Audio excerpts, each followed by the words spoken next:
కేరళకు చెందినటువంటి CPM MP John Brittas వాస్తవానికి పార్లమెంట్లో చాలా కీలకమైన అంశాలను ప్రస్తావిస్తూ ఉంటారు.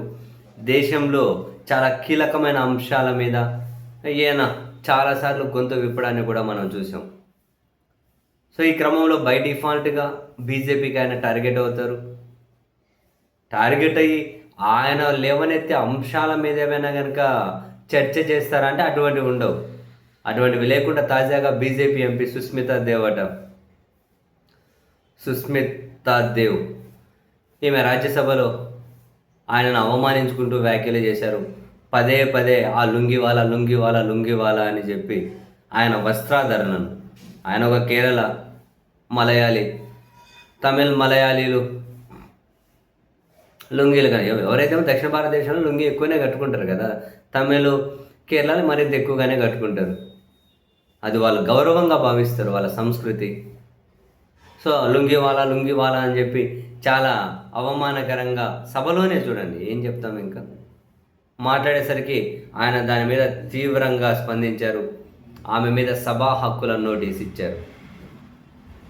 ప్రివిలేజ్ కమిటీ రాజ్యసభ చైర్మన్ నా పిటిషన్ని పరిగణలోకి తీసుకుంటారని చెప్పి నేను ఆశిస్తున్నానని సభా హక్కుల నోటీస్ ఇచ్చారు. దీని మీద సభలోనే చైర్మన్ గారు కూడా స్పందించారు. ఇలా అవమానకరంగా మాట్లాడడం కరెక్ట్ కాదు. భారతదేశ సంస్కృతి, మన రాజ్యాంగ స్ఫూర్తి కూడా అన్ని రాష్ట్రాల సంస్కృతి సాంప్రదాయాలు విభిన్న వాదనను మనమంతా గౌరవించాల్సిందే. విభిన్న సంస్కృతి మనది, విభిన్న ప్రాంతాలం అందరూ కలిసికట్టుగా ఉండే దేశం. సో ఈ విధంగా వస్త్రాధరణ గురించి మాట్లాడకూడదు అని చెప్పి ఆ చైర్మన్ కూడా స్పందించారు. పార్లమెంటరీ వ్యవహారాల మంత్రి కిరణ్ రిజిజు అయితే ఇటువంటివి మా ప్రభుత్వం సమర్థించదు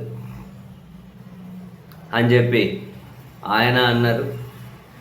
తర్వాత చైర్మన్ అయితే నేను ఆ ఇద్దరు ఎంపీలను ఛాంబర్కి పిలిపించి మాట్లాడి సమస్య పరిష్కారం కోసం ప్రయత్నం చేస్తాను, ఇటువంటివి పెరగకూడదు. అసలు మంది వైవిధ్య భావాలు ఉన్నట్టు ఏమంటారు దేశం అనేది, విభిన్న సంస్కృతి అని చెప్పి ఆ ఎంపీ కూడా సభలో భావోద్వేగంగా ప్రసంగించారు. ఒక మలయాళీగా నేను గర్వపడతా, ఒక మలయాళీ సంస్కృతిని నేను గర్వపడతా, సో నా వస్త్రాధరణ నేను గర్వపడతా, నా వస్త్రాధరణ మీద కామెంట్ ఏంటి, లుంగివాలా అనడం ఏంటి అని చెప్పి. అయితే అక్కడ ఉన్న వాళ్ళకి ఇలా ఇక్కడ మన వాళ్ళ మీద కామెంట్లు చేయడం ఇదేమీ కొత్త కాదు.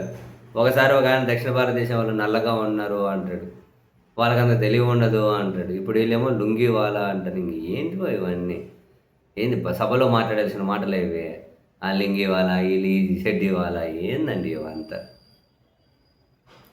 సో ఇది తీవ్ర దుమారం రేపింది. ప్రతిపక్ష పార్టీలు అయితే ఇదేం సంస్కృతి, ఇదేం విభజించే విధానం, ఒక ఎంపీని ఈ విధంగా మాట్లాడడం ఏంటి అని ప్రతిపక్షాలు కూడా తీవ్ర ఆందోళన, ఎంపీ మీద చర్యలు తీసుకోవాలని. అధికార పార్టీ అయితే ఆమె వ్యక్తిగతం, మాకు అసలు మా పార్టీకి ప్రభుత్వానికి ఆ వ్యక్తిగత సంబంధమే లేదు అని చెప్పి కేంద్ర ప్రభుత్వం అండ్ బీజేపీ అయితే ముందే అది మాకు సంబంధం లేని అంశం, మేము దాంట్లో వేలు పెట్టడం, రాజ్యసభ చైర్మన్ నిర్ణయం తీసుకుంటారని చెప్పి వాళ్ళు ప్రకటించారు. సో ఇద్దరిని పిలిచి మాట్లాడతాను, వివాదానికి ముగింపు పలికిపిస్తాను చైర్మన్ అన్నారు. సరే అక్కడ ముగింపు పలుకుతారేమో, అంటే వీళ్ళలో ఉన్నటువంటి వీళ్ళ మనస్తత్వం ఏంది అంటున్నాను నేను.